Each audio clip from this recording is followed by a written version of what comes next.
Hello, everyone, and welcome to the possibilities of the metaverse. Together, we're going to go on a journey as pioneers on a new frontier in its second act. I'm Nicole Bishop, an uplink top innovator with the World Economic Forum, and the founder and CEO of Cortolio, an AI-powered platform that uncovers then transforms metadata and scientific documents into answers that bring moonshots within reach of innovators around the world. Today, we're joined by a panel of innovators imagining and building this new frontier. I'm sure you're curious, what is the metaverse? Here to answer that question, I'd like to welcome Peggy Johnson, CEO of Magic Leap, a company at the forefront of its possibilities. Welcome, Peggy. Thank you. Thanks very much. So I've been given the daunting task of describing what the metaverse is. That's not an easy thing to do, actually. I'm the CEO of an augmented reality headset company, and I'm often asked, what is the metaverse?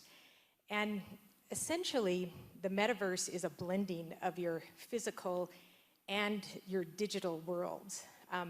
Basically, it's a little frustrating as an augmented reality company that oftentimes the current dialogue around the metaverse is centered in virtual reality.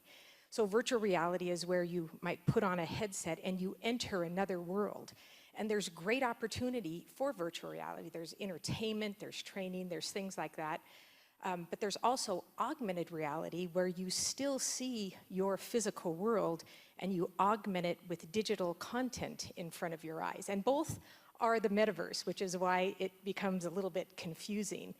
And the way I think of it is this. If you think about the digital infrastructure of the internet, that's the area that houses all of your data and the services and the applications that you use. And you enter the digital internet through a physical device, whether it's your mobile phone or the PC. The metaverse now will actually expand upon that, and it will be a merging of your digital and your physical worlds. Sometimes you'll be fully virtual, sometimes, like in this application here, it's a factory. The physical part of this factory is in gray, and the digital part is in purple, and they're blended together, and that creates a whole new experience. Now, it's also important to note that the metaverse is not a singular destination. I think sometimes we come to see that from the media, that it's only one place. That would be like saying the internet is only one web page. But what it's going to be is an interconnected web of networks, much like the digital interface or the digital internet is, but it'll be expanded and it'll create new experiences for all of us. The metaverse is going to be the technological foundation of which we will build the future. It's where I think we'll actually see what's known as Web 3.0 really come to life. And when you buy digital assets, you'll be able to take them in and out of the metaverse, actually. And at least the way I see it right now, we are early days in the metaverse, but I grew up in the mobile phone industry, and I think much like the mobile phone industry, much of where the metaverse begins will likely be in business. And we see this already today in businesses that are used to wearing head-worn devices. So doctors who go into surgery might wear magnifiers or lights, and first responders or soldiers might wear helmets. And then in manufacturing, you might have safety glasses. Those seem to be the industries that are adopting this idea of digitally overlaying your physical world initially, and they're the ones who are actually seeing value today. But most importantly, as at the dawn of this new infrastructure, we absolutely must ensure that it remains open and it's fair and accessible for all players, developers, businesses, consumers alike, and companies, so that it's not, dominated by one area of our existing digital infrastructure. And then obviously, like with any new technology, we need to ensure that our data, our personal data, is kept private, secure, and most critically, that it's your data and that you have the ability to access your data anywhere. And I think the opportunity with the metaverse is we've learned quite a bit from what's happened with Web 1.0 and Web 2.0. We know what the pitfalls are, so we have the opportunity to really form this new metaverse in the right way from the beginning. And with that, I think we'll come back to the panel. Just something to keep in mind, the metaverse is already here. It's useful in some ways, but it's early. And so it's exciting to have you here as we start on this journey. Thank you. Thank you so much, Peggy. Now I'd like to introduce the rest of this amazing panel. First, we have Hoda Al-Kazami, who is currently a research assistant professor at NYU, Abu Dhabi.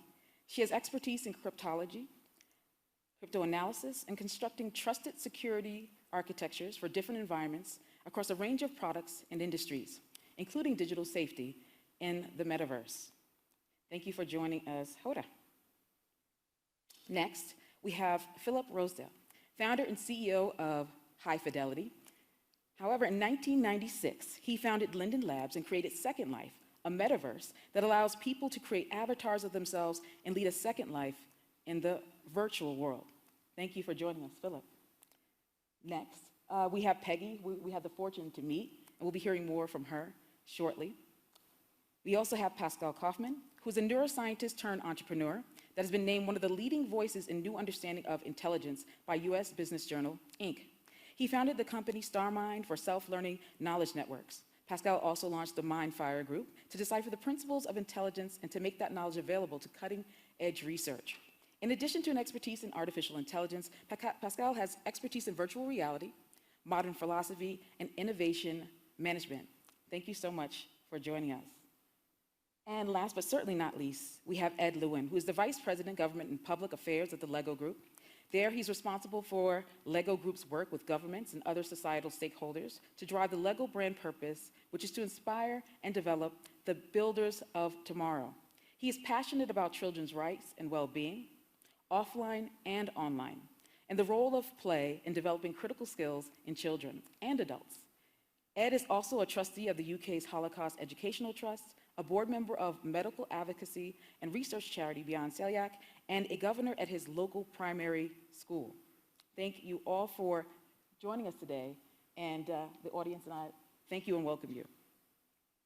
As many people spend more time blending offline and online transactions, the metaverse promises to be the virtual meeting space of tomorrow, where communities can work, play, relax, transact, and socialize.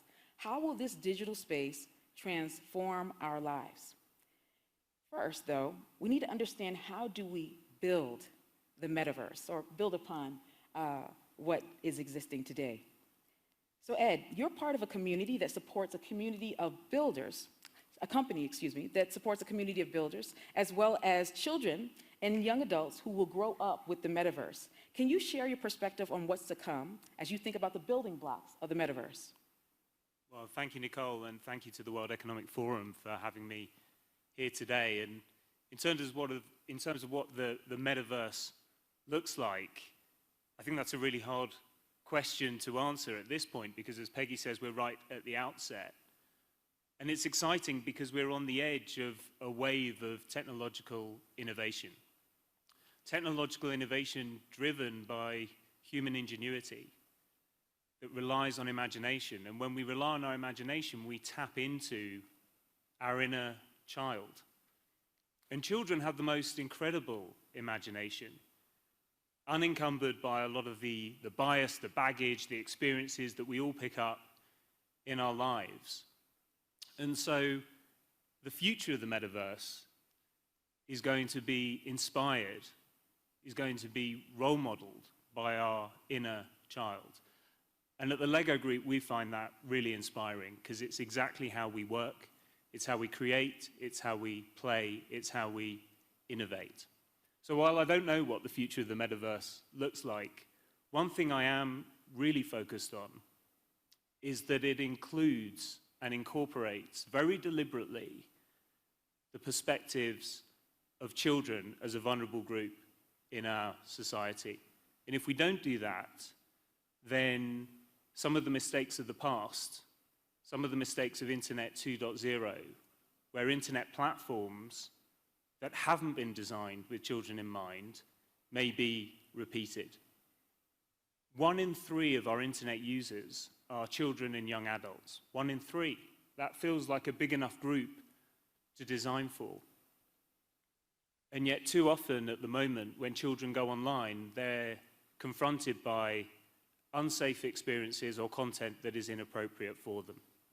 So I'd like to ensure that we have a metaverse that is designed with children in mind. When I take my first tentative steps into the metaverse, I can bet that my 4 young children are probably going to be metaverse natives. And I'd like to ensure that for them, that for all the children in all our lives, that the metaverse is one that is safe, that upholds their rights, and that is positive for their well-being. Thank you so much, Ed. And so, Philip, you have a bit of experience at this. What does it take to build the metaverse, build upon what's already existing? What are the building blocks? Thanks. Well, Second Life is almost 20 years old now, and so the technology of the time was quite different, but it did contain the essential building blocks that we needed to do what we wanted to do, which was we wanted to create a place where people came together, in many cases people who hadn't met each other before, and built things together. And so we built building blocks, not unlike Legos, but imagine Legos that you can also twist into wonderful little shapes and paint on.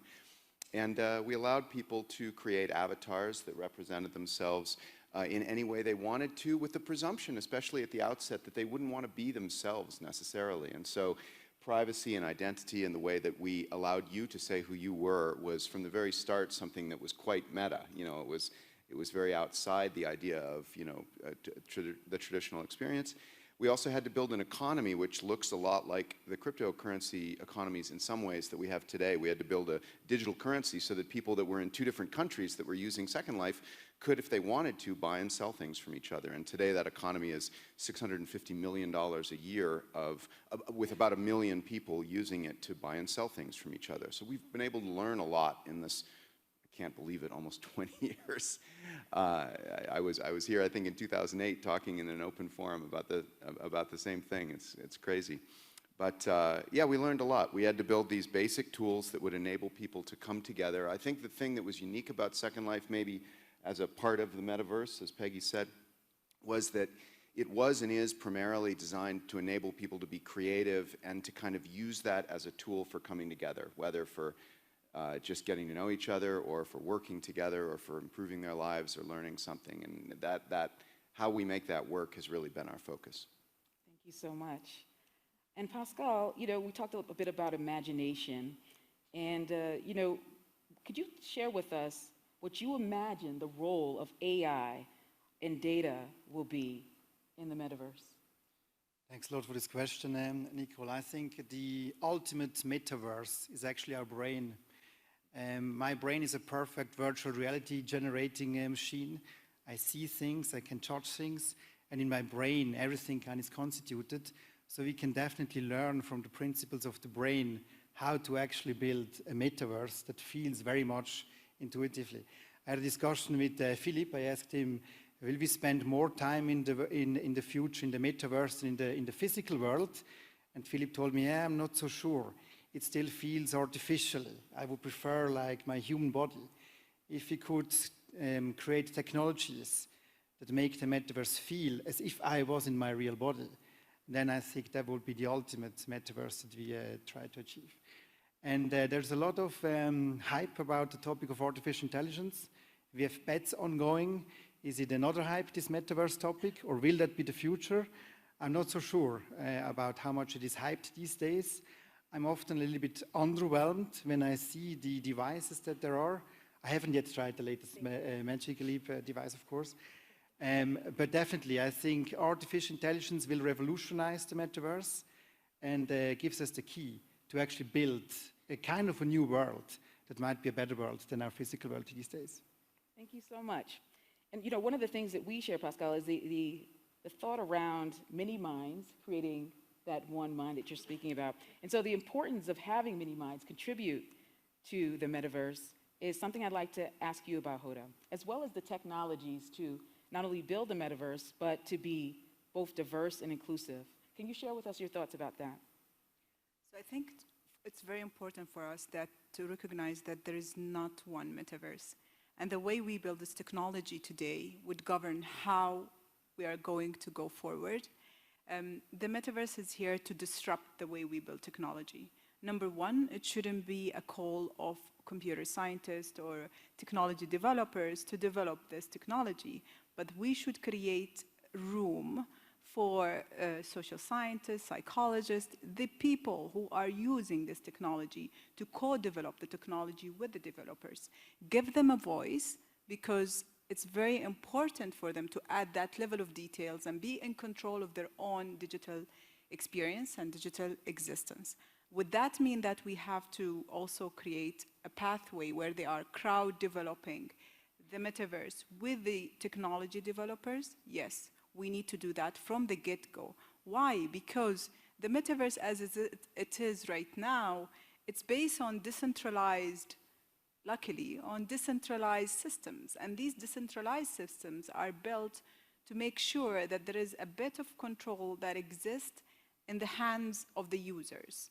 Control over their own privacy, control over their own economy or economic existence, and control over their own, for example, there was a mention to the digital coin that you could create. So you can create your own money, and you can value your own money, and you can sell and trade that piece of value to you within the metaverse. This means that we need to disrupt every way that we are using to build this technology, starting with the crypto that we're building for using this technology, starting as well with the security parameters, starting with the approach of development, and be open to do that because it gives voices to everybody within this community, allowing children to create their own metaverse, their own content, so they are safe and secure within it, and allowing also different classes of users to be existing. Thank you so much. So, now that we've talked a bit about the building blocks, being inclusive in this space, and the communities that will engage in this space, let's imagine on this frontier what a day in the life looks like in the metaverse. Peggy, I'd love to hear from you about what the day in the life of an organization or a company might look like. What might they get done in the metaverse? So actually, I'd like to turn to the healthcare industry, because we're seeing that right now. It's very tangible right now. So our device is augmented reality. You put it on your eyes, you see your physical world, and we can put digital content in front. So right now there's a Munich-based company called Brain Lab, and they were creating digital images of your brain, but you were viewing them on what they had at hand, which is a PC. And so it was, while it was a digital image of the brain, you could, it would spin around on the PC. It was still flat on the PC.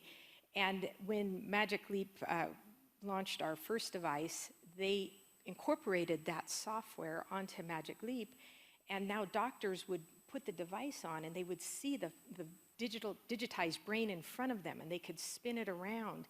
And they're using it as a training tool. They're using it to teach new, young medical students about the brain. They're using it themselves to map the surgical pathways they'll take during brain surgery. So neurosurgeons are using this ahead of operations. Our next-gen device, which is coming out next quarter, is going to be certified to take into the operating room, which means the surgeon can look at the patient's actual brain during surgery and see digital content overlaid. It'll make for a more accurate incision line. They can put a whole variety of screens in front of their eyes that will allow them to, without moving their head over to wherever the screen is in the operating room, it'll be in a more comfortable position that they can see the patient's vitals. So this is the type of thing that's happening already, and obviously that'll expand into many other enterprises and then into consumer as well. Thank you so much, Peggy, for sharing those really amazing possibilities. So Ed, tomorrow's doctors and scientists and researchers will likely learn to perform surgery and a lot of different points of education in the metaverse. You recently, with Lego, announced a partnership with Epic Games about shaping the future of the metaverse for children. Can you tell us a bit about that? What is the day in the life of a child in the metaverse? Well, I think it's fun, and I think it's hugely exciting. And you think about the different applications that you could have around the metaverse. I mean, first of all, in the education setting in the classroom, you think about how learning about volcanoes could be a completely different experience, from reading about it to suddenly being transported over a crater as it's erupting and diving down into the volcano to see what's really going on.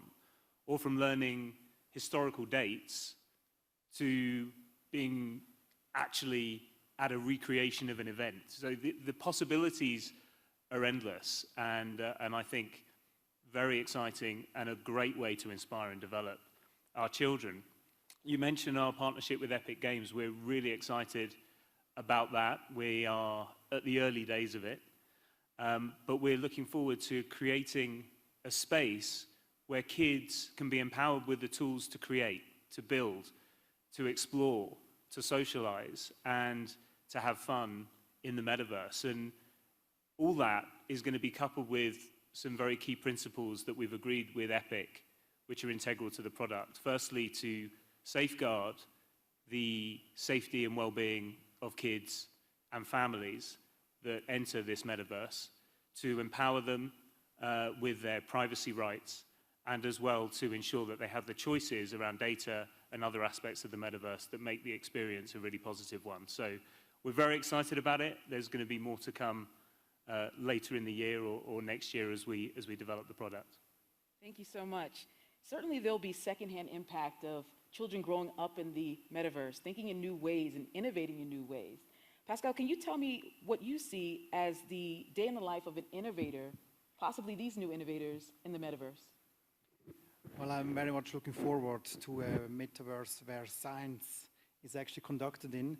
I think the way we do science these days is rather antique.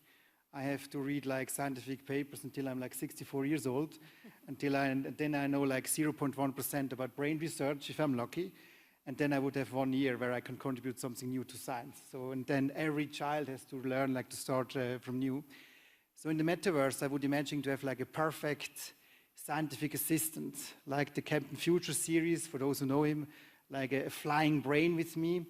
And I don't need to find solutions because the machines are doing that for me, but I need to ask the right questions. So I think human beings should be there to ask questions, but the machines are way better suited to actually gather this information, maybe also with artificial creativity, form new hypotheses. So I think science will be completely revolutionized in the metaverse. And also, when I was at Gymnasium here in Switzerland, when I studied ancient Greek and Latin, I had to learn which Roman killed which other Roman back in the days. But like in the metaverse, I mean, Wikipedia knowledge is trivial. So the education, also the content, will be completely different in the metaverse environment. I'm very much looking forward that science get revolutionized through the metaverse. Thank you so much. So we talked about, Peggy talked a bit about healthcare, and you talked about science, and leaned on to further around education. So Hoda, what do you see as a day in life for academics? What are the possibilities about learning in different disciplines in the metaverse? So I think the merit of accumulating knowledge in this world is to have an impact, and to have an impact in progressing the world towards really positive frontiers. Having that type of science accessible, that type of knowledge and development accessible to children and different age groups. I mean, I don't mean only children, but people who could use the science for impact is the, I would say, is the gold mine that we should focus on in the educational platforms of the metaverse. Because if you grouped people around purpose, around creating value, around solving a problem that would get the world to a better place, then this is what we need to focus on. It's great to use it as a learning material, but also how can we use it as a collaborative place where we are solving a problem, where a child in Africa, for example, is building a solution to build new ways of building energy, for example, in Asia, for a town in Asia. So I mean, this kind of interconnectivity of resources and knowledge is what we need to capitalize on to create impact. Thank you so much. So that increased connectivity, you know, Philip, can you tell us what you've seen in Second Life in regards to exactly that, how have communities, what's the day in the life of the community? What have you seen in Second Life? Let me give you a little quick journey, very visual and specific into Second Life. So right now in Second Life, there are about 50,000 people that are logged in. So it would be a bit like the population of a medium-sized city in terms of the community who is sort of on the street in the place.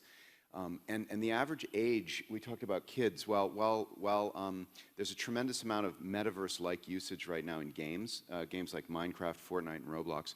Those are all kids. The average person in Second Life is closer to about 40 years old, maybe in their mid to late 30s, although there are many, many people that are quite a bit older as well as avatars in Second Life. They use it about 4 hours a day, so just as a framing, 50,000 people, about 4 hours when you log in. The typical experience might be you log in your house, which looks like a beautiful house. You've furnished it yourself. It's completely unique.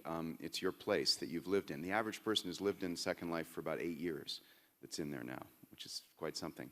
So you might start in your house and walk outside, but your house is in a larger community of houses. So you can look down the street. There are other houses, your friends' houses, that are decorated with their own art and stuff that they've built. You might walk down to the end of the street, and at the end of the street there's a band stage where there's live music. There's a lot of musicians that actually made it, well, not a lot, but a few so far. Second Life is 1 million people, not 1 billion yet, but there are musicians who made it in Second Life. So you walk down the street, you can hear music playing, you walk with maybe a friend, you go into the music venue, there's new people that you haven't met before. You listen to music for a little bit, maybe you leave a tip in the tip jar for the musician. Then you get somebody tells you, let's teleport, I want to show you some art, and you go with them. Maybe this is somebody new you've never met before. You click on the map and you jump to another place that is literally an artwork that is a whole space. So it's a field with a wrecked train in it, gosh, what am I thinking of the word? In a farming field, there's a spinning thing, I can't think of it. And there's wheat, and there's all these strange things for you to explore, and together you wander around in this gigantic artwork and have this experience while talking to this new person you met. So 4 hours goes by quickly, you log off, you're back at your desk in front of your computer. So that would be a Second Life day in the life. Thank you so much, Philip. You mentioned leaving a tip, and that leads us to talking about the economy of the metaverse. Can you talk about some of the success that was achieved on the economic end of things and some of the transactions that you saw in Second Life? Thanks. So there are as I said before, there are typically in a day's time there might be a few 100,000 people that are in Second Life, about 1 million people if you look at, say, a month. The economy of the world is about $650 million US, although it's in its own currency, but US equivalent, per year. The average transaction in Second Life is about $2. So it might be for something like a pair of glasses for your avatar, an earring, a piece of furniture for your house, as I mentioned. $2 is the average transaction.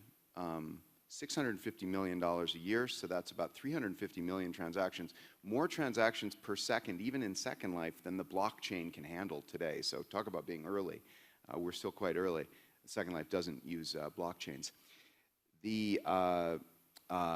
That's the average transaction size, and all over that sort of city-sized economy provides a real-world living, a significant enough living to make your way in the real world for probably a few thousand people of those million people. So, maybe that's a good description of the economy. All of the things that you buy and sell in Second Life are coded with who made them and who owns them and if they're for sale and at what price. So Second Life is a kind of a laboratory for many of the things that we hear being talked about in the Web3 stuff, such as NFTs, digital objects that you can own.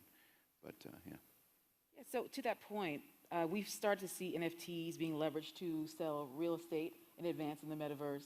Can you share a bit more about that, what you've seen? Oh, real estate, right. So Second Life, the space is about the size of Los Angeles all together, and it is actually walkable. It's a real city. It has islands that you have to teleport to, but much of it is connected. So real estate in there from the very beginning has been something that you could buy and then sell if you wanted to. And so that's a fascinating marketplace. In fact, I was wondering that I was trying to think, compared to the very excited sort of NFT stuff that we're seeing going on right now, which is certainly, you know, at least some kind of a bubble at this moment. Second Life real estate is much cheaper. You know, the real price of digital goods and of digital spaces is more modest than the real world. So I think one of the promises of, say, land or, you know, owning property or owning a space in the metaverse is that, because of course computing is much cheaper to provide the support for that, those places can be much less expensive than the places in the real world. But yeah, there's a very significant real estate market. I don't know, it's probably a, you know, I don't know, $100 million a year or something in thousands of pieces of land. Overall, I think Second Life is owned, the land itself is owned by those who wish to actually own land and engage in community building, but it's perhaps 100,000 or so people that own all the real estate there. Okay, fantastic. And so in order to grow that economy and attract enterprise and other transactions, you want to have and make sure that there's a great deal of security. Hoda, can you speak to what you see in regards to security and keeping these transactions safe? So security is always a dynamic evolution of technology. So you need to always, there's not one silver bullet security. So you always build it for the now and you strive to make it better and better. And this is how the community started always. Like you build a piece of security and there is a cryptanalysis or attack measures that are happening against it, and you tend to evolve the security as you go. So the way we build security now and integrate it in the different crypto systems or NFT systems is, in my opinion, not sustainable for the long run, because we need to keep on striving to maintain this level of security. And also security is governed by computing power. And I don't know if you attended a few of the sessions yesterday, where one of the declarations that came across is by 2025 we will have quantum computing power that is available on commercial aspects. And this is worrisome to me, because most of our security that we're building today is not going to withstand. 70% of our security that we're having today is not going to withstand quantum computing power. If it is integrated within the crypto world, if it's integrated within the metaverse world, which means that we have the responsibility as a community of scientists or developers building the security to evolve our primitives to be post-quantum resilient or resistance, or to find different courses of improving computing, maybe base our computing on memory-based computing rather than the level of computing that quantum computing will provide. And that's the conversation that we're having at the moment, is also how mindful are we when we are building this technology towards the global goals of energy and climate preservations, because going forward as well, we need to be mindful of the privacy rights. How can we make sure that we decentralize privacy aspects so you and the metaverse is in full control of your privacy? Full control means full control. It doesn't mean that you have to agree on privacy terms and then have to let go of partial level of control to someone else. And if you can monetize that private data, then you have the full control and choice of monetizing that private data. And how can we escalate from there to also having this actual and authentic realization of different rights? You know, I know most of Europe at the moment, they have the GDPR laws, which says that you have on a digital space the right to be forgotten and the right not to be analyzed and the right and different rights. But in reality, in technology, we don't have algorithms that will grant you the right not to be analyzed. So how can you in the metaverse, if you choose to be invisible and you choose to protect your security, then you can do that. No one could analyze you, no one could subject you to AI analytics if that's something that you don't want to be subjected to. And if you want to be invisible or forgotten and have absolutely zero digital trace, how can you do that?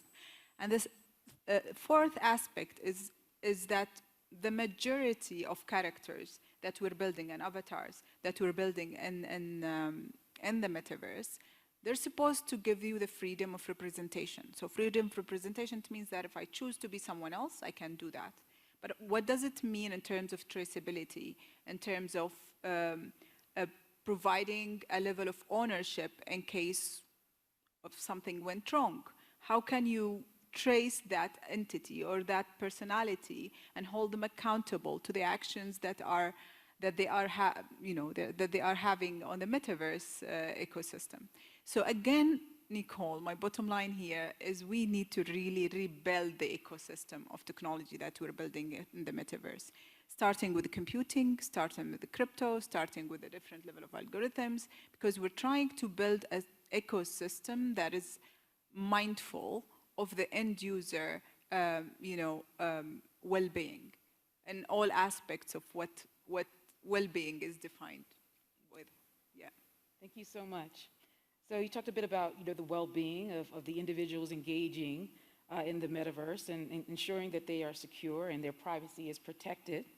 So there are, additional transactions that can take place. Peggy, what do you see for the monetization of the metaverse? Is there an app store? Yeah, I think there's absolutely an app store. It'll just be much bigger. So for instance, I'm very focused on enterprise right now, and I'm looking at the capability of having enterprise applications accessible to any company who logs in to the metaverse. One of the applications right now that we're dealing with is for factory workers. There's an issue right now where a lot of the older factory workers, as they retire, we're not refilling it with younger factory workers. There's not a lot of lure for a young person to go and work in a factory. I think they're more digitally, digitally adept, and a factory doesn't look very digital to them. And so there are applications that can be worn on the headset, on our augmented reality headset, that actually allow that young factory worker to have a digital experience like the older retiring ones would never have had the opportunity to have. And there's companies now that are using it to train the factory workers. So as those older employees retire, the younger ones can actually come up to speed more quickly by putting the headset on, actually going out onto the factory floor on day one, maybe versus sitting in a classroom for 3 weeks. They can walk up to a machine and they can be talked through how to maintain that machine by the retired factory worker who will be represented in a video in their field of view, but they're actually seeing the machine in front of them. They have the use of both of their hands to do whatever needs to be done to maintain that machine. And for the company that owns that factory, this brings them a shortening a time to productivity. So that factory worker can be put right out on the factory floor and be productive from day one versus, sitting in a classroom. So this is the sort of thing that we'll see the monetization of. There'll be a pool of applications, and then eventually, obviously, consumer application and lots of entertainment type of applications. But here's something right now that there's significant economic value in. Thank you so much, Peggy. So Hoda, you talked about security and privacy, and certainly as we engage in additional transactions, be it B2B, B2C, additionally there's the continued issues around privacy. So Philip, can you tell us a bit about your perspectives on the metaverse then and now in regards to privacy? Well, at the start, and this is somewhat unique to Second Life, we wanted to enable people to have a second life. And so we presumed, I think, in a way that was a bit different than what we have seen with much of the internet and some of the metaverse projects today. We presumed that what we wanted to enable people to do, as Hoda said, was to, indeed, if they wanted to, and likely they did, create a completely unique identity. And so from the start, we sort of had to balance two concerns. One was protecting their privacy in an extraordinary way, because if you think about it, as you can imagine, if you create a new identity for yourself in the metaverse or in Second Life, and it's a completely different identity, you certainly don't want there to be a breach or an attack on the company or on your own data, which would reveal who you are in the real world. There has been much science fiction written about this, but you don't want that to happen. Yet, people only come together and behave in a civil manner when they have a degree of consequence and responsibility attached to their identity. It's easy to do that, of course, with real identity. I mean, everybody can turn in their passports, you know, when they come to the party or something. But again, that doesn't provide for that first concern, which is that we should be able to be who we want to be at that moment together with others. So there's this balance that I think we've explored a bit in Second Life and that we're going to have to do broadly, I think, across the metaverse. And in fact, I think some of the interoperability concerns between different worlds of the metaverse must focus on this delicate balance between preserving your identity so that you truly can be someone else if you wish to, but connecting you to other people, to the space, in a way that creates responsibility and consequence. Second Life is this bit of hope in what has seemed like a largely negative set of interactions between people online. You certainly can, and I think the metaverse can be a tool for this, by putting people together in a shared space where they feel close to each other. I mean, literally, your avatar is close enough that it could reach out and touch someone else, you know, another avatar. Doing that right can enable us to come together as strangers even in public spaces online and get along and get to know each other better and cross over boundaries and be less divisive rather than more polarized. So, and be more inclusive. So that I think is an opportunity, but there are tremendous risks and challenges that we do it right. Balancing security, privacy, freedom of speech. These things are extraordinarily subtle in terms of how we design them, and we're going to have to do it right. But there is hope. Thank you so much. In finding that balance and responsibility, indeed, we're opening up our world and engagement with strangers, and children will be engaging with people that, you know, you might not be certain of what age they are and what have you. We've seen the impact of online bullying. Ed, can you tell us about your view of how do we keep children safe in the metaverse? Yeah, before we keep children safe, we've got to make sure that we build fun and engaging experiences and online playgrounds. If we don't do that, kids won't show up. So we've got to make sure that it's a fun place to be and an exciting place to be. But in addition, of course, you know, now we're at the beginning of the metaverse, we must learn from our mistakes. We did make mistakes in Internet 2.0, and we've got to make sure that safety is a key part of what we do. But beyond safety, and I really ask technology companies, governments, policymakers, society to think beyond safety, to consider children's well-being as well. You know, without safety, you can't have well-being, but safety is not a guarantee of well-being. So we, building on some research that Professor Sonia Livingston did in the Digital Futures Commission in the UK, have been involved in a research project, and Hoda's institution, Hoda herself, has been involved in this as well, called RITEC. It's the Responsible Innovation of Technology for Children. And we're looking into and trying to define what well-being looks like online for children. And we had conversations with over 300 kids across 13 different and very diverse markets to get their insights on well-being. And we asked them what well-being was about. And there was extraordinary commonality wherever you went. Well-being meant physical well-being. It meant mental well-being. It meant social well-being. And what came through on social well-being was children's need to feel loved, to be loved by parents, by family, by friendships. And also it was about self-worth, feeling that they were really positive about themselves. And from there we asked the kids, what did they want to see in online experiences? And they wanted positive social connections. They wanted the opportunity to be creative. They wanted to see diversity, equity, and inclusion in their online experiences. That being about, was the technology attainable for them, but also did they feel represented in the experiences that they were enjoying? And so from there, we are developing with the research institutions indicators of well-being that we think that designers need to have in mind as they put in place and they build this metaverse. And it's with thought like that, very deliberate thought at the outset, that we're going to get to a more positive place for children in the metaverse. And I think that's what was missing in Internet 2.0, and we should all learn from that and make sure that we're moving forward in the right way for 3.0. Thank you so much. So we've had a great picture, that paints the future of the metaverse.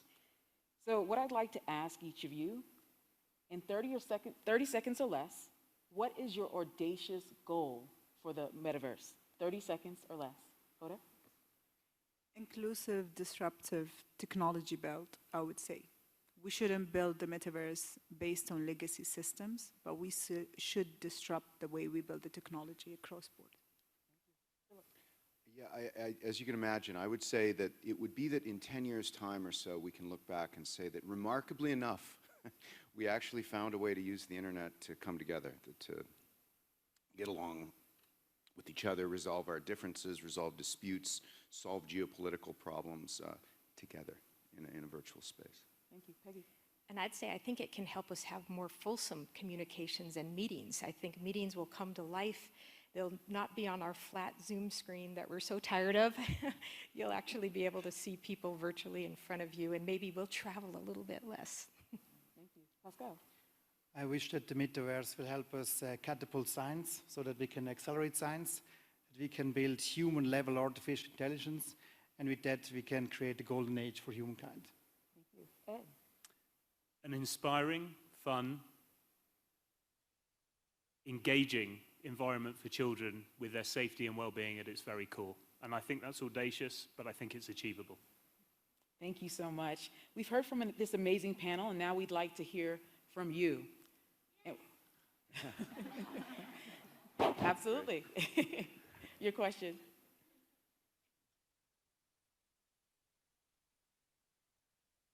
Thank you so much for how you conducted it and also the variety of views. One problem that I've identified or that you've touched upon is actually the balance between the physical and the digital, because we're moving more and more towards the digital and more accelerated, and as you say, children will be completely immersive. So how do we teach them to have that connection that we grew up with? I am interested in the research that you said you're doing in the UK. I'm UK based, and actually I was here launching 2 days ago an initiative to reestablish handwriting into the mainstream worldwide, because even ourselves, we've blurred this, and there's no space in our daily lives where we don't have screens any day. So I think researchers and our conversations should also question that, now that you are in the leading forefront of that.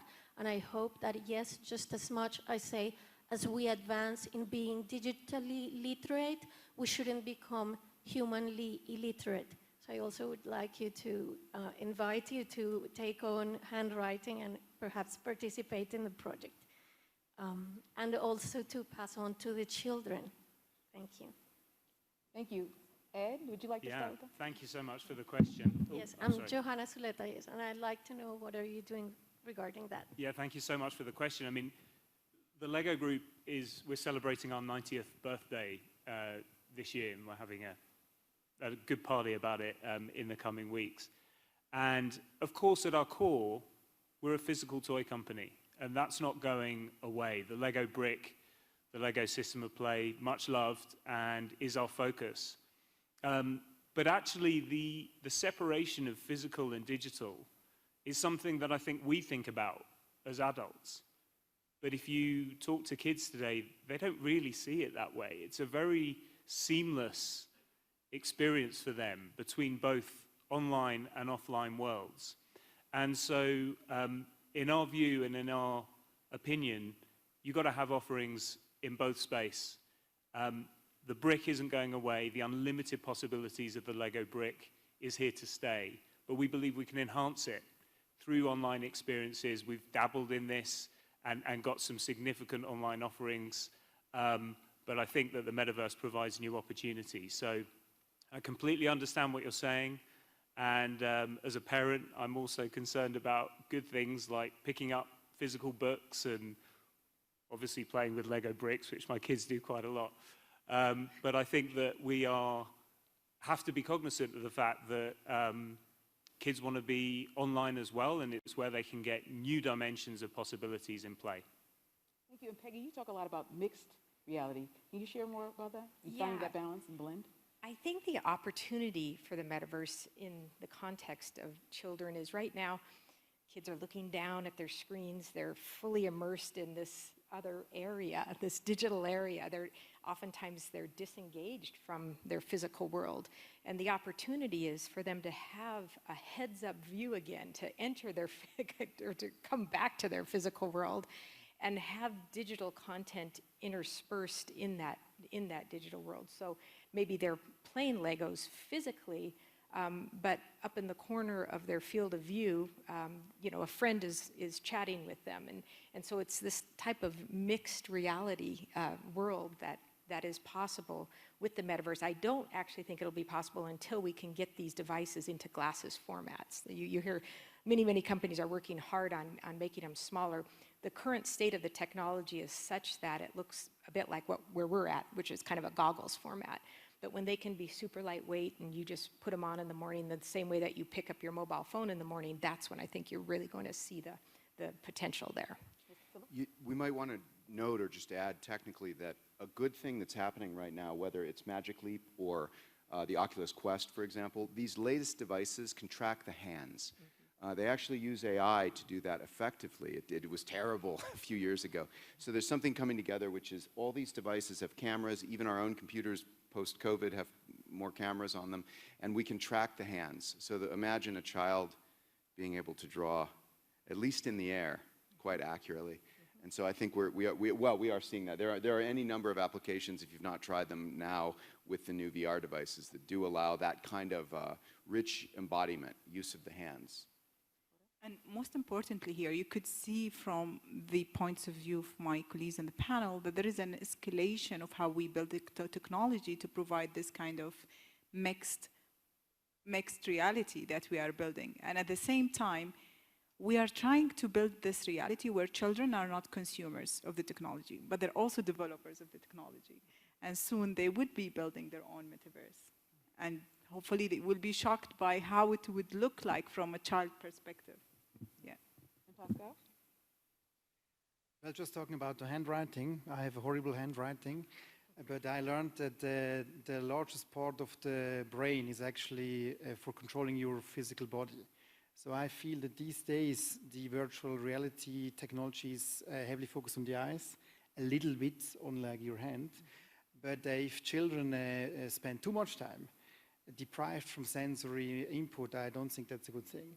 So until the metaverse is there where it should be, I would rather send my child into the forest, get the hands dirty and swimming in the lakes than to spend too much time in the virtual reality. Thank you so much. And thank you for your question. This gentleman here. Yes. It would be just good to get your opinion on what is the fundamental problem metaverse will solve, or what is the fundamental benefit we can expect? Because there's a lot of promises in theory, but what is the fundamental promise today we are solving, whether it's a commercial problem or a health problem or a social problem? Or what are the fundamental benefits we can expect? Well, that would be a question for me. I think the metaverse is the place where people can collaborate with each other and where people can actually meet each other rather easily. Imagine a virtual, for example, science lab or artificial intelligence lab where 1 million scientists around the globe can actually collaborate together. We could tremendously accelerate science. So I think one of the largest impacts of the metaverse will be on science and scientific discovery. I think that alone is already worth to pursue the metaverse technology as heavily as we can. Philip? I think a practical example that happens in Second Life, it's definitely happening with these first-generation VR devices, is school. If you could bring a teacher to your school that was an Egyptologist, that was an expert in a specific Egyptian tomb, and she could take your kids in the school into the tomb and show them the, you know, everything about it and spend an hour doing that, and then that same teacher could move on to a school somewhere far away and, you know, do that her whole day. I mean, that's just a huge move forward for humanity because of the equality that it brings, for example, to education. Any teacher can be brought to any students. And also, it's about removing barriers to accessibility of resources. If you think of it today, if you need to access a specific scientific resources or education resources, you need to have specific level of collaboration and partnerships and agreement in order to get to there. Maybe the metaverse could be your seamless environment where you will have accessibility to multitude of resources to build the impact and accelerate the impact that you want to go with. But my question right now is we need to be mindful to the fact that this is only applicable to 60% of people around the globe who are digitally connected.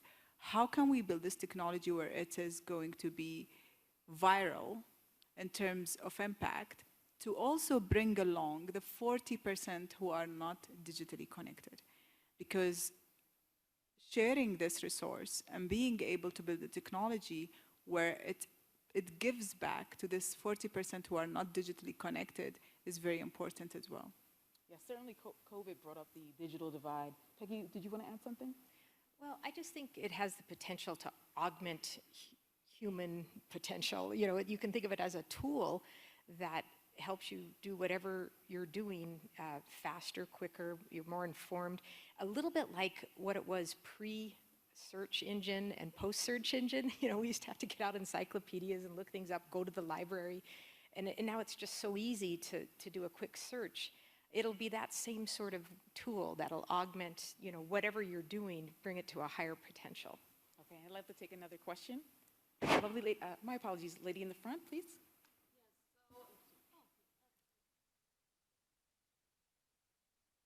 White. Hi, so I totally agree with you that we need to ensure security and privacy in the metaverses, and also that they are built to be inclusive and diverse. But my question is, who are we? And how do we ensure that we are aligned and agree across the metaverses? That's a great question. I think from the terms of governance, we need to find a way, as Philip said earlier, to find a governance structure that does not disrupt the freedom ecosystem that you're trying to build here. Does it exist right now? We don't know. Like, who are we? What do we want to do? How do we want to contribute? The ecosystem is supposed to be mindful and respectful of everybody's right to exist on the metaverse, but at the same time, build a level of ownership to malicious activities. In my opinion, there should be a way where we can build anomalies of malicious activities, for example, and, you know, stop them prior to them having, you know, a catastrophic ramification on the other users on the network. Yeah, you know, I think it has to be a mix of many voices in order to solve this one. I'm an engineer. From a technical standpoint, I'm trying to be as open and transparent about what these devices can do so that society can understand why they need to be have a certain amount of regulation around them. For instance, we have about five inward-facing cameras on your eyes because we need to know where your eyes are gazing in order to place the digital content. And then there's 4 outward cameras that are trying to map your world. And so that's a lot of sensors. It's much more than our mobile phones. And so we have to ensure that everyone understands what these devices are capable of in the same way we needed to understand artificial intelligence and what those algorithms are capable of doing and the biases they might introduce or not. So it's incumbent upon technologists to not just create good technology and unleash it on the world, but to also carry the responsibility of containing and controlling that technology, you know, hopefully without suppressing innovation, but making it a safe place and useful for everyone.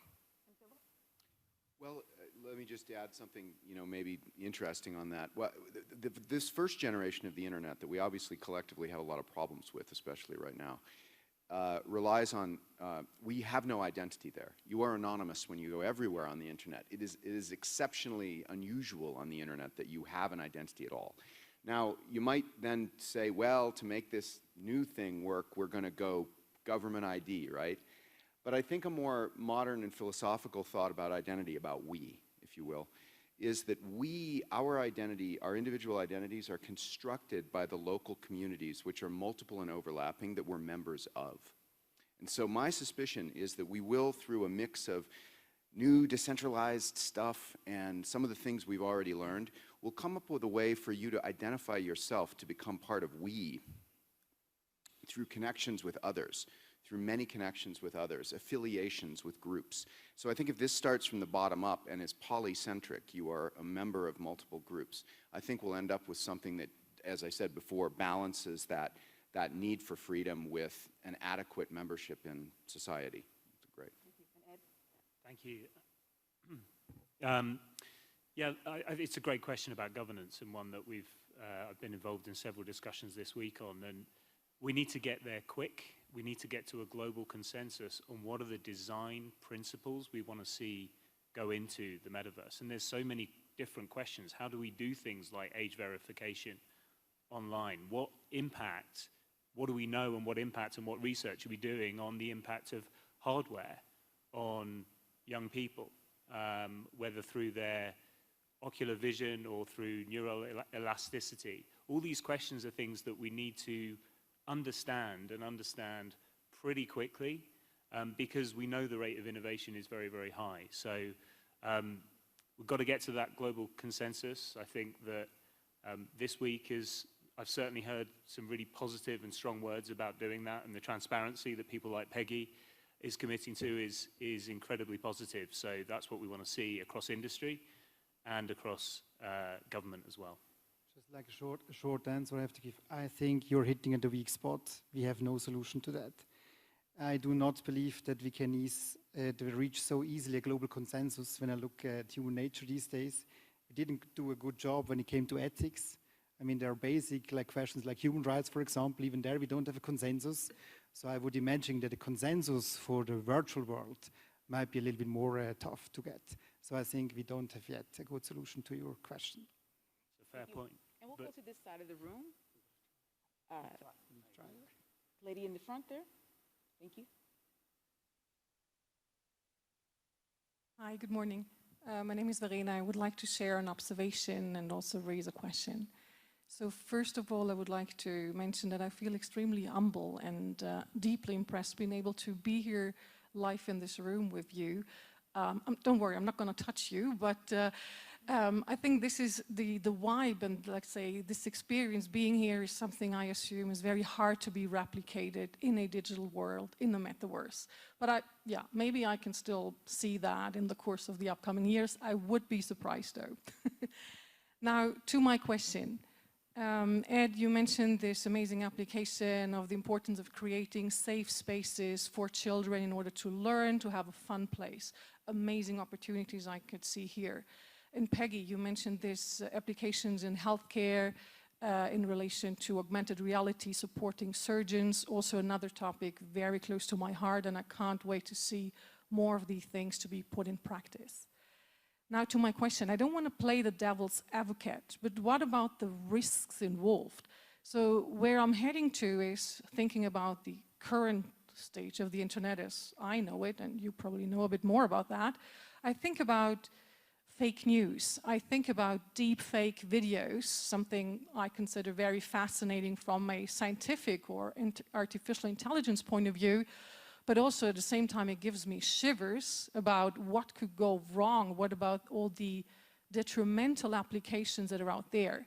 So don't get me wrong. I mean, I'm really looking forward to see all these amazing opportunities, but how can we tackle the risks and what needs to be done there to be able to ensure that the metaverse will be truly an enriching experience for everyone? I think that's a very good question. What's your name again? Verena. Verena, I think this is why we started the session by saying the way we build the metaverse and the underlying technology need to change. Because these legacy systems that we build the technology based on, they allow for fake news to exist, they allow for this kind of misrepresentation of identities, misrepresentation of facts, and this is why we are suffering at the moment. So how can we fact check all of these representations that exist in the metaverse? Allow the users to, for example, yesterday in one of the sessions, someone said that there should be an alert button where you can exit your virtual reality if you choose to, if you were overwhelmed with the information or overwhelmed with the truth of information that you are being represented with. So at the moment, we're still trying to build solution for these kind of problems because they cannot exist in a metaverse and should not exist in a metaverse reality. For the high risk that they have and the implication on the well-being, on building biases, on building specific polarization actions in the space. So it's an open problem. We need to still resolve it. Well, I could perhaps give a specific, well, one thing I wanted to say, I agree with you that the face-to-face experience is very subtle and very hard to capture, and we're not even close yet. So we're still giving you a telephone to communicate, you know, if in a sense. We're certainly not yet bringing you face-to-face. We brought the lights up as we began these questions. I love that. That was well done by our organizers, of course, because it's very important, because it changes the nature of the interaction that we have when I can see your face when you're asking the question to me. So it's an example of how technology, you know, still has some steep hills to climb to put us together. I would say a risk. I'll give a risk as a participant in all this stuff.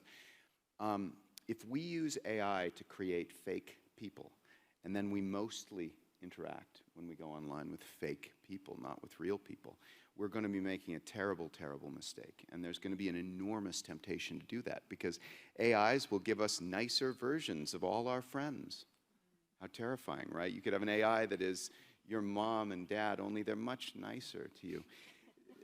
That isn't any good. We don't want that, right? I think a key measure of success in going after these risks is, are we bringing ourselves together or are we bringing ourselves more apart? And when we look back at a day in our lives online, I think the most important diagnostic question to say, are we making the right kind of progress is, are we spending more time with each other or less time with each other? And unfortunately, right now, I think in many ways, we're spending less real time with each other when we're online. I would never dare to contradict Philip. I'm a big fan of Philip in a public setting, but I think I need to. I think it would be an awesome product to have like the perfect human being in front of you, designed by means of human engineers or AI, I don't care. I just want to have like a super duper interesting person in front of me. So why do you think people would not buy such a product to have the perfect girlfriend, the perfect actor? I think that would be an amazing product, don't you think? Well, don't you think, though, that the risk, the risk of manipulating each other, if I adopt that virtual friend, how do I know that virtual friend isn't manipulating my behavior? You tell me, from your extensive experience with the mind and AI, will AIs be able to manipulate our behavior? Yeah, definitely. Well, actually, human beings are also able to manipulate my behavior. You can do it. No, but my Tesla that I'm driving, I mean, I'm completely dependent on that car, and I don't think it was a good invention for the planet, but I still drive it because it's very comfortable. I don't need to drive on my own. It can be manipulated where I drive to. I take that risk because the positive benefits outweigh my risks. So, but we continue the conversation afterwards. I'd like to join that conversation as well, Pascal. I have some issues with trying to create the perfect person, and particularly what impact that might have with people's self-worth offline. So I look forward to it. Yeah. And I think it's very important to take this conversation to the metaverse. We should allow both ideologies to exist in the metaverse, but at the same time, give the user the full information about the ramification of having these both ideologies, like having real people versus having perfect AI-based structures. And people need to know the impact of this exposure. Like, I should recognize that this is a full AI-built human being or virtual digital being, and what kind of ramifications in terms of security, in terms of well-being that would also introduce on my interaction. So I think give people choice is the best thing that we can have here on the metaverse. Thank you for that question, sparking, exactly why we're here, to hear these different perspectives. With that, I'd like to take another question from the audience. We have about the fourth row back, the woman in the white and black.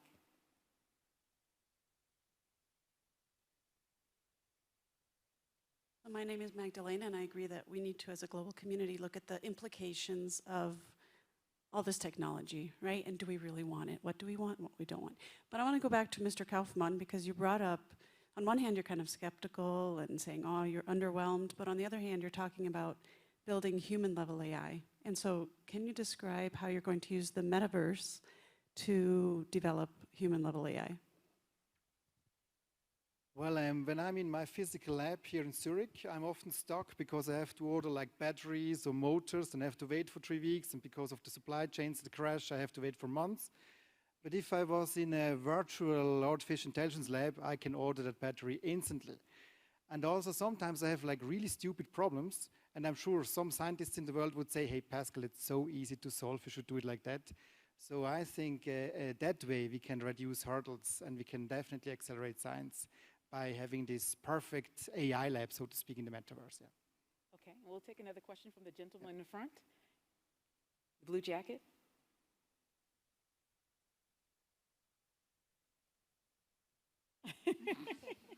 Jeff Richards, AO Foundation, so on the healthcare issue, so I particularly to Peggy on this.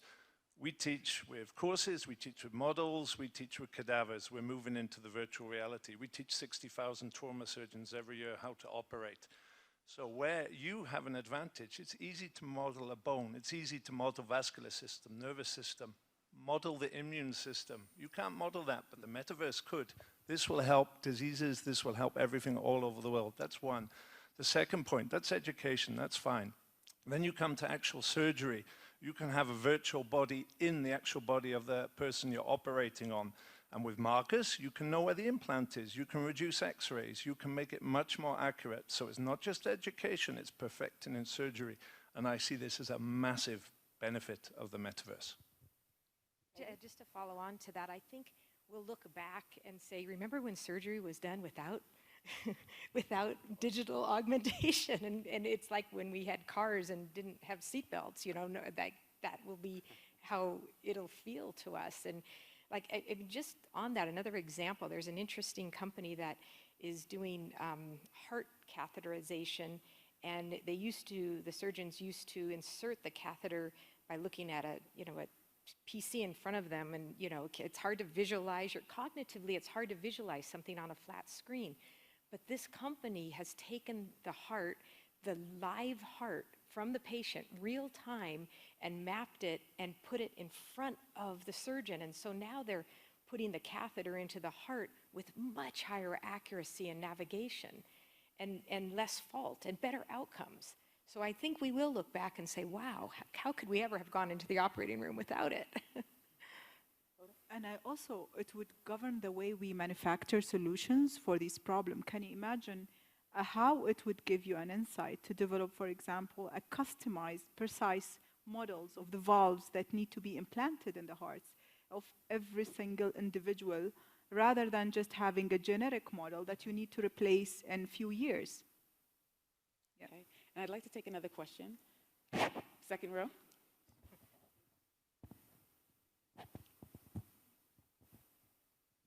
Thank you. So I understand that the metaverse is not going to solve or bridge the digital divide yet. But for those who have access to it, yes, there is, in my opinion, also a big issue here. And that is escaping reality and its issues, its problems, and not dealing with it. For example, I'm in the metaverse contemplating and enjoying my sexy self, modeling and of course dancing and partying all along. However, I'm not perfecting my real self. I'm not exercising and so on and so forth with all the consequences. And also, I may solve all these problems. I do not know if this illusion of interacting with the perfect person is going to improve myself as well. So the question is, Speaking of the second life, yes, obviously, it's addressed to you as well as to Mr. Kaufman. Again, I hope you will disagree, maybe, but this second life is addictive, and I mean, I know it because I love it. So how about the negative consequences? You know, if I could just add something sort of from the world of Second Life, while I agree that our removing ourselves from being embodied in our physical bodies in the real world is certainly has risks. I was thinking you were going to say that we, you know, leave behind basic problems of the real world that we're discussing, for example, at this conference, you know, such as, you know, conflict, food supply, our bodies in the real world, taking care of all of us. But one thing I wanted to say about Second Life that's quite interesting. When people create avatars in Second Life, curiously enough, and there have been a large number of academic papers now written on this, they actually tend to improve similar aspects of their real life. So for example, if people have an avatar that's very fit and dancing all the time, they find themselves dancing more in their real life. This is something that is not, I'm not asserting it as an anecdote. It's been studied a lot. So there's a bunch of physical, it has something to do, perhaps Pascal could describe it more. It has something to do with our minds seeing a version of ourselves that we then use as like a target. We, you know, by demonstrating where we want to be, we then go there with our real body, and that must be a brain thing. Yeah, the same as when you're dreaming, actually. You're also kind of exercising your activities, so it's training that you're doing, can do in virtual world. And just to add your addiction question, if you build technology that is not addictive, maybe the technology is bad. So I think you need to build addictive technology so that it's actually useful. Chocolate is very addictive. I love chocolate. But there are adverse effects to chocolate. So therefore, I think whenever you're building an awesome product, it gets addictive. We actually have time for just one more question. I'd like to get to this side. Hi, my name is Aisha. I'm from Nigeria. So my question is, I'm not sure there's an answer, but I do recall you mentioned that the metaverse is really being engineered around those on the positive side of a digital device. So are there opportunities, are there companies right now looking at those in the 40% and figuring out problems, figuring out opportunities for them in the metaverse right now? I think throughout the discourse that we have on this forum, we have established that how difficult it is to access the 40%. But it's our collective responsibility to find pathways when we build the technology to give back to the 40%. And I think yesterday in one of the sessions, someone talked about making this technology lightweight, so it can exist on any level of device, interoperability. And in this sense, maybe it would be available on cheaper choices, much more cost-effective choices. So this is number one. And number two, maybe we could dictate on the technology makers somehow.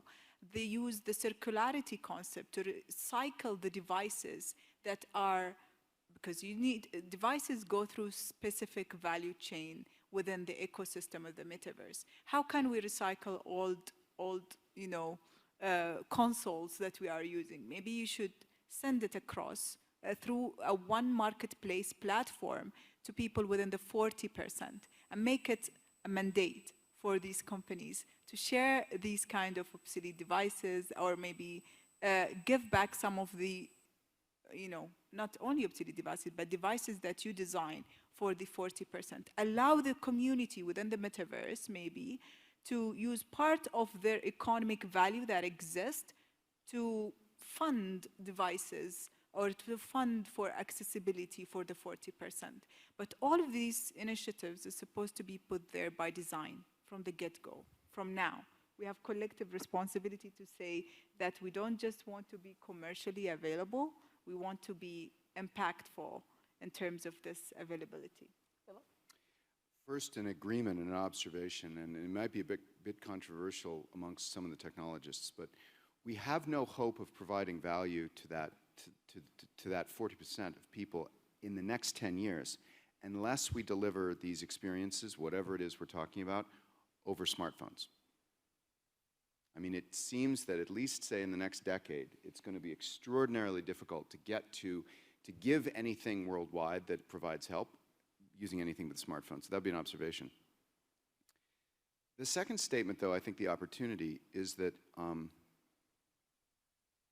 if we are able to deploy interactive experiences in which people really can both make and communicate with each other, you know, from wherever they are, then we certainly must have this opportunity to unlock creativity for people to deliver to people all over the world their own unique experiences and capabilities. I think that that is definitely an opportunity that the internet has not yet given us. The internet has mostly been a one-to-many broadcasting thing, right, so far. But if we reverse that and we allow people to build and talk and be creative in the right way, like we've been talking about, then we do have this huge opportunity. But I think in the near term, we have to go by smartphones. The last thing I would say is this. I was sitting here thinking at the conference about this. The amount of money that we've printed, deployed, put to work worldwide in response to COVID, right, has been in the trillions. It is interesting to observe that though the technology that we have arrayed, this new stuff like the Magic Leap, is not cheap, we actually have spent more in response to COVID than it would take to give every living human being technology of the sort that we're talking about. So this new advanced technology, we've actually spent that much in the last couple of years, so we could do it. Thank you, Philip. So this amazing discussion is coming to a close. I'd like to thank the community here and online for sharing your voices and adding to this really important conversation. And in that, you've been sharing your voices with the world via this forum. So for a last word, in 5 words or less to the panel, what are the key things that you have taken away that make you hopeful for the possibilities of the metaverse? Hoda? The fact that it's an inclusive, open system. That's it. Philip? That we as humans are biased toward cooperation. That we'll be able to augment human potential. Not all questions are solved yet, so I think that's potential also for the metaverse. The willingness for well-being, and I was, if I may say, sorry, it's a few extra words, very inspired, sir, by your projection on immunity. As the father of a son with an autoimmune disease, that gives me great hope for what we can achieve through the metaverse going forward. Thank you so much. I'd love you to thank the panel with some applause and yourselves. Thank you.